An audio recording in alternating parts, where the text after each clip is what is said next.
गुल्लक गुल्लक की सच्चाई जो है, गुल्लक की सिंप्लिसिटी जो है, सादगी जो है, और गुल्लक की जो रिलेटेबिलिटी फैक्टर है, जो आप जुड़ जाते हैं उससे, क्योंकि आप खुद को उसमें देखते हैं। अगर खुद को नहीं देखते हैं तो आप अपने किसी अजीज़ को उसमें देखते हैं आप, कि मेरा भाई, मेरी बहन, या मेरा बाप, मेरी माँ, मेरे पड़ोसी और मेरे रिश्तेदार, मेरे दोस्त, मेरे कॉलीग्स।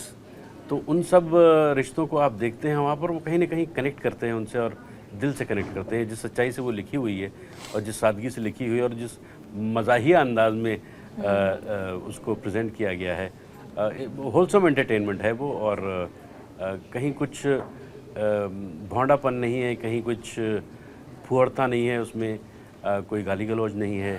परिवार के साथ बैठ के आप देख सकते हैं। बहुत कम ऐसे शोज़ हैं जो कि आप सारे परिवार के साथ बैठ के देख पाएँ, और ये वो एक ऐसा शो है जो आपको छिप छिप के नहीं देखना पड़ता है। बाआवाज़ बुलंद और अलानिया देख सकते हैं आप। बदलते हुए दौर में न्यूक्लियर फैमिलीज़ बहुत हो गई हैं और जॉइंट फैमिलीज़ हार्डली इधर उधर हैं। तो वो जो लोग अब मिस करते हैं परिवार का अपनापन, वो जो परिवार का प्यार और साथ, एक हौसला होता है ना, वो कहीं ना कहीं इस चीज़ को ज़्यादा लोगों को करीब लाता है। क्योंकि गुल्लक में एक फैमिली जो दिखाई है ना, वो फैमिली सबको अपनी फैमिली लगती है। वो उनका जो कहना चाहिए कि अपनी परछाई देखते हैं, अपने परिवार की परछाई देखते हैं, जो सब मिस करते हैं आजकल। तो इसके लिए ये और ज़्यादा लोगों को इतना करीब लेके आता है, और इसीलिए इतना ज़्यादा लोग इसको प्यार देते हैं। और कहीं मुझे ये भी लगता है, बिल्कुल सही कहा, इसी को थोड़ा सा मैं आगे बढ़ाते हुए बोलना चाहूँगा कि शायद जिन परिवारों में ये चीज़ नहीं देखने को मिलती है, या जहाँ कहीं खटास आ जाती है, तो वो गुल्लक दिखाते हैं कि देखो यार, ये है ना परिवार, हाँ, हम ऐसे क्यों नहीं हो सकते, हम ऐसे क्यों नहीं हो सकते। तो वो बहुत प्यारी चीज़ है जो मेरे ख्याल में लोगों को बहुत पसंद आती है। जैसे गुल्लक में रिश्तों का प्यार दिखाया है, मिडिल क्लास फैमिली की कहानी है, बहुत प्यार, मतलब पैसे ही ना, पैसे की से ज़्यादा वैल्यू रिश्तों की है। तो जब बात पर्सनल लाइफ की आप लोग की जाती है, तो आप लोग के रिश्ते कितने मैटर करते हैं? बहुत मैटर करते हैं। मुझे तो ऐसा लगता है कि जैसे मैं अपनी माँ को देखता हूँ या मैं अपनी सास को देखता हूँ, मेरे ससुर नहीं रहे, मेरे वालिद नहीं रहे, लेकिन मुझे लगता है कि बुज़ुर्गों की सिर्फ़ एक मौजूदगी ही एक बहुत बड़ी दुआ है, उनकी बहुत बड़ी ब्लेसिंग है। और उनका घर में रहना, वो चाहे, मुझे लगता है ना कि कभी कभी ऐसा लगता है कि यार पेरेंट्स बूढ़े हो गए या अब उनको संभालना है, वो एक इरिटेशन सी होती है। लेकिन आप ये सोचिए ना कि जब आप छोटे थे तो आपको किस मुश्किलात से पाला है उन्होंने भी कितनी कुर्बानियाँ दी हैं। तो हम क्या ये इतना छोटा सा काम नहीं कर सकते कि अपने माँ बाप की देखभाल ढंग से कर लें? और मुझे ऐसा लगता है कि शायद मेरे फादर नहीं हैं, तो मैं अपने फादर को काश कि अब होते वो, तो मैं कितना कुछ और खुशी दे पाता, बहुत कुछ कर पाते। तो वो चीज़ें हैं जो मैं मिस करता हूँ, और मेरे ख्याल में हम सारे लोग मिस करते हैं। नहीं, कनेक्शन तो लगा था, ऐसी बात नहीं है, क्योंकि उन दिनों जो बाकी चीज़ें थी वो थोड़ा फ़र्क आ रही थी। और ये एक जो है ना, दिल को छूने वाला, आप पढ़ो और आपको तभी ये कहानी ही दिल को छू रही है। इसकी एक एक बात जो है आपको अपनी लग रही है। तो वो चीज़ ने तो बहुत ज़्यादा इसके लिए मैंने तो इसीलिए हामी करी थी, क्योंकि मुझे लगा था हाँ, ये इस तरह का एक प्रोजेक्ट है जो मुझे होता है ना कि कभी कभी आपके ड्रीम प्रोजेक्ट होते हैं कि कोई एक ऐसी कहानी से जुड़ो कि एज एन आर्टिस्ट जिसमें आपको सेटिस्फेक्शन मिले कि मैं इस एक कहानी का हिस्सा रही हूँ। तो मेरे लिए तो ये बात पूरी तरह साबित होती है गुल्लक के साथ। हाँ, मतलब स्टोरी इतनी अच्छी है और लिखा इतना अच्छा गया है, तो क्यों ना करें जब ऐसा कुछ किसी एक्टर के पास आता है। तो मतलब बहुत प्यारा एक्सपीरियंस है गुल्लक का। आज भी जब कोई भी नया सीज़न आता है तो मतलब it's like a holiday, it's so close to us that we don't feel like we are going for work. It's just 30 days or 60 days of just chilling, meeting everyone, knowing our lines and just going there and enjoying it. And that's why गुल्लक is गुल्लक because we enjoy so. जितना इंतज़ार हमारी audience करती है गुल्लक का नया सीज़न देखने के लिए, उतना ही हम सारे आर्टिस्ट इंतज़ार करते हैं अगला सीज़न करने के लिए। अरे इस बार इतना वेट कर रहा हूँ ना, क्योंकि 2 साल का गैप आ गया है, तो मैं तो वेट कर रहा हूँ कि जल्दी से 7 तारीख आए, मैं खुद देखूँ ये शो, क्योंकि मैं भी ऑडियंस हूँ उसकी, सो मुझे भी देखना है वो क्या और किया। इतना प्यार मिलता है इसको ना कि मुझे तो लगता नहीं है कि और मिडिल क्लास में इतने सारे किस्से हैं कि मुझे नहीं लगता है कि ये शो जितना प्यार मिलता जा रहा है कि ये शो कभी बंद होने वाला है। 4 नहीं 40 सीजन बनेंगे, 400 सीजन बनेंगे इसके। और अभी नहीं बहुत चाहिए, कमाल है। हाँ, बंद नहीं होना चाहिए। ये बंद नहीं होना चाहिए।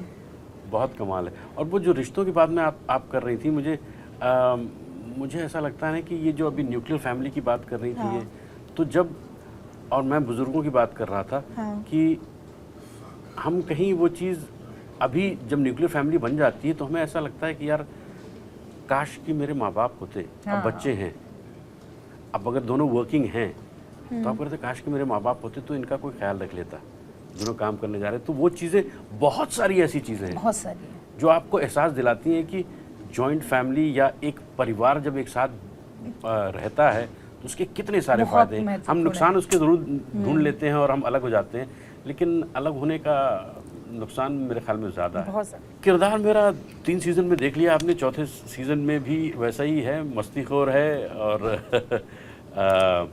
प्यार मोहब्बत से रहता है, प्यार मोहब्बत बांटता है और एंजॉय करता है ज़िंदगी को पूरी तरीके से। और रिश्तों की जो डोर है उसको टूटने नहीं देना चाहता है। और ख़ास तौर से उसका मतलब शांति के साथ वो लड़ता भी है, झगड़ता भी है, लेकिन बेइंतहा मोहब्बत भी करता है और उसको एक बराबर का मुकाम देता है। अब भले ही उसकी बातों में न लगे, बच्चों के साथ मिलके उसको छेड़ता भी है, बीवी को, और बच्चे कभी माँ को छेड़ते हैं तो कभी बाप को छेड़ते हैं, तो कभी माँ बाप मिलके दोनों बच्चों को छेड़ते हैं। तो ये जो खिलवाड़ जो है वो चलता रहता है। और बाप की जिम्मेदारी, जो बच्चे अब थोड़े बड़े हो गए हैं तो उनके चैलेंजेस अलग हैं, तो पेरेंट्स के तौर पे उन चैलेंजेस को हम कैसे टैकल करते हैं वो इस सीज़न में आपको देखने को मिलेगा और मज़ा आएगा। आप देखिए 3 सीज़न से आप मेरे को देख ही रहे हैं, बिट्टू की मम्मी इधर उधर करती रहती है और इनकी हर हरकत उटपटांग ही रहती है। अभी ये 4th सीज़न में जैसे हमने मौसम बदला है, थोड़ा थोड़ा हमारे भी जो है जज्बात बदले हैं थोड़े, और हमने अपनी जो कहानी है उसमें आपको थोड़ा फ्लेवर अलग नज़र आएगा। मुझे ऐसा भी लगता है कि जो मेरा रिश्ता बन चुका है अभी मिश्रा फैमिली से, अन्नू की मम्मी से, तो कभी कभी क्या होता है ना, पड़ोस में जब आपके कोई बहन नहीं होती है बड़ी, या आप जब हर समय अपने मायके नहीं जा पाते हैं, तो कोई ना कोई एक ऐसा साथी आप बना लेते हैं पड़ोस में, राइट, जिसके साथ आप सब कुछ शेयर करते हैं। उसके साथ आपकी मजाक भी होगी, आप दुख सुख भी झेलेंगे, और भले ही आप ऊपर से बहुत प्यार ना दिखा पाएँ, क्योंकि बड़े शहरों में आज भी हर फीलिंग बहुत वर्बली हम लोग एक्सप्रेस कर देते हैं। छोटे शहरों में आई लव यू माँ बाप एक दूसरे को नहीं बोलते, भाई बहन नहीं बोलते हैं। हम अपने पेरेंट्स को, मैंने आज तक अपनी माँ को नहीं बोला होगा कि मैं तुझे प्यार करती हूँ, या अपनी बहन को नहीं बोला होगा। लेकिन जो छोटे शहरों में ये रिश्ते बनते हैं पड़ोस के, वो सच बात बताऊँ तो मैं कभी कभी लोगों के अपने रिश्तेदारों के साथ भी नहीं होते हैं। तो बिट्टू की मम्मी का जो अन्नू की मम्मी के संग रिश्ता है कुछ वैसा ही है। वो एक लड़का है जो मतलब मिडिल क्लास बड़ा लड़का, जो बहुत सारे लड़के हैं होंगे, आप छोटे शहर में जाएंगे तो अन्नू मिश्रा जैसे बहुत सारे लड़के आपको मिल जाएंगे जिन्होंने बहुत कुछ सैक्रिफाइस किया है फैमिली के लिए, और मैं उनको पर्सनली जानता हूँ, जिन्होंने करना कुछ और था लेकिन because of the family condition they didn't do what they wanted to do. So ऐसे लोगों की आवाज़ मैं बन पा रहा हूँ। और कई सारे मेरे दोस्त हैं जो बहुत कुछ करना चाहते थे बट वो नहीं कर पाए, और ऐसा नहीं है कि वो दुखी हैं, दे आर रियली प्राउड कि उन्होंने वो सैक्रिफाइस करके ये घर को, फैमिली को, जो मैं नहीं कर पाया, वैभव नहीं कर पाया। My father wanted me to become a business man so that I can join him in his business. But I wanted to become something else. कभी कभी बुरा लगता है कि यार हाँ ठीक है, बट नहीं लगता ज़्यादा तो मेरा यार तुमने अपने माँ बाप को बहुत प्राउड नहीं अब ऐसा लगता है, लेकिन जब आप कर रहे होते हो ये सारी चीज़ें तब you think about it, like क्या मैं गलत कर रहा हूँ क्या, बट फिर ऐसा लगता है अच्छा ठीक है, नहीं अच्छा तो लग रहा है, बट वो लोग ऐसा बहुत सारी चीज़ें होती हैं। यही मेरा कैरेक्टर है अन्नू, दिल का साफ, फैमिली और रिस्पॉन्सिबिलिटी एंड रिस्पेक्ट एंड इनकी अपनी एक समझ हो जाती है और वो अपने समझ के लिहाज से डिसीजन लेना चाहते हैं या कोई रास्ता पकड़ना चाहते हैं, तो वहाँ पर एज पेरेंट्स हमारी जिम्मेदारी ये होती है कि हम उनको सही राह दिखाएं, समझाएं, जैसा कि मेरे फादर ने किया था कि जो उसके पॉजिटिव्स हैं, जो नेगेटिव्स हैं, उससे रूबरू कराएं।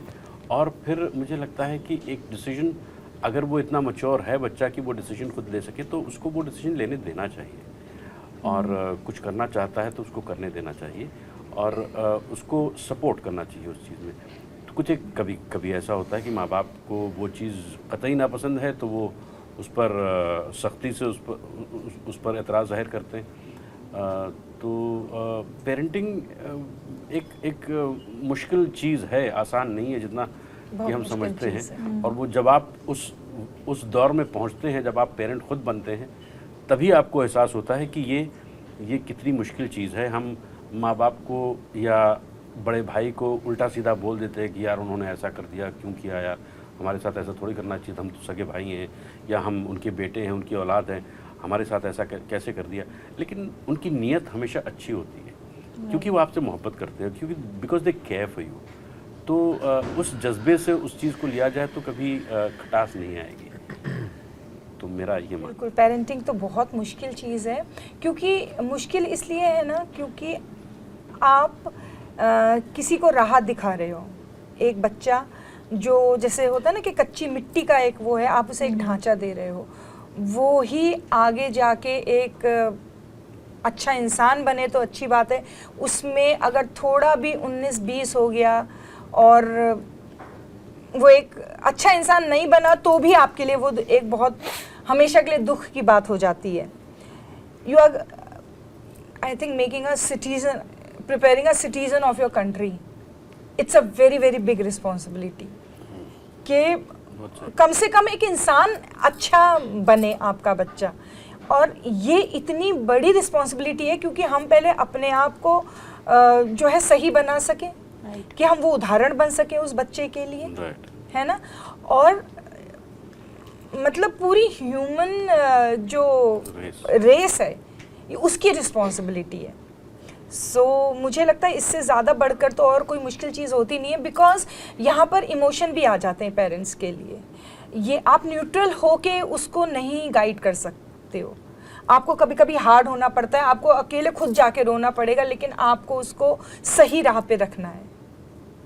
So that's why it is very very difficult. I'll just is getting slightly philosophical, but मुझे ऐसा लगता है कि जिम्मेदारी परिवार के साथ साथ, जैसा कि इन्होंने कहा, हमारे समाज के तय भी है, लिए हो जाती है। और एक अच्छा इंसान, एक अच्छा सिटीज़न, सोसाइटी को एक अच्छा इंसान देना बहुत ज़रूरी है। और हम मिडिल क्लास ख़ास तौर से इस बात के लिए शायद गिल्टी है कि हमें कामयाबी चाहिए किसी भी हालत में। और क्योंकि वो लड़ रहा है ज़िंदगी से, जद्दोजहद है, एक स्ट्रगल है, पैसों की तंगी है, तो कामयाब होने के लिए, पैसे कमाने के लिए बाज़ वक्त लोग गलत रास्ता अख्तियार कर लेते हैं।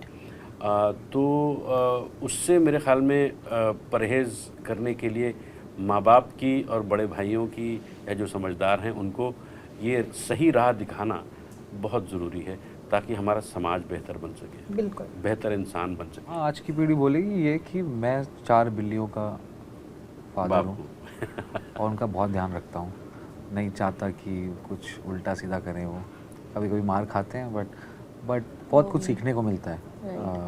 बच्चों की तरह ही बिहेव करते हैं, उतने इनसिक्योर, उतने ही वो, बट आई एम लर्निंग। बचपन में कोई मेमोरीज है आप लोग की गुल्लक को लेके? बताओ भाई।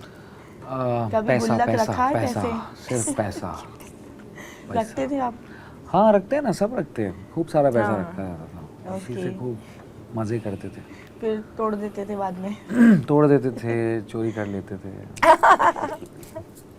नहीं, मैंने ये मिट्टी वाला गुल्लक कभी नहीं रखा, पर एक वो ना बर्थडे में, हमारे समय में बर्थडे में कभी कुछ भी गिफ्ट मिलता है ना, किसी ने वो जो टिन का वाला होता है गुल्लक जिसमें ताला लगा देते हैं, एक छोटी चाबी भी होती है, तो ऐसा लगता था बस हमारी तो सारी जमा पूंजी इसी में डाल दो और ये कभी खत्म ही ना हो। तो वो गुल्लक हमने भी रखा हुआ है और छोटी मोटी चीज़ों के लिए भी उसमें से पैसे निकाल लेते थे। पर हाँ, वो अब आपका वो खजाना होता है। ये आजकल वो पिगी बैंक बन गया है जी। लेकिन सही मायने में जो गुल्लक है वो यही है। ये वाला है। और हमारे वक्त में ये था और आज ये दिखता है तो बड़ी खुशी होती है। मेरे बच्चे, हाँ, मेरे बच्चों के पास वो वाला था जो पिगी बैंक वाला था। तो हम लोग ऐसे बाहर गए हुए थे, मार्केट में थे, तो ये देखा तो मेरे बच्चे बहुत एक्साइटेड हो गए कि बाबा गुल्लक गुल्लक लेट्स बाय सम गुल्लक। मैंने कहा हाँ ठीक है, खरीद लो। तो वो है, उसमें गुल्लक का अपना एक अर्थीनेस है। हाँ। इस वाले गुल्लक का कि मिट्टी की बनी होती है और वो ज़मीन की मिट्टी से बनी हुई है और गुल्लक भी ज़मीन से जुड़ी हुई कहानी है। और अब तो ये हो गया है गुल्लक करने के बाद कि ये गुल्लक देख के ना मुझे इसके अंदर किस्से दिखाई देते हैं, पैसे नहीं दिखाई देते हैं। और गुल्लक एक पर्यायवाची बन गया है मुस्कुराहट का। गुल्लक माने मुस्कुराहट और यादों की गुल्लक। यादों की गुल्लक।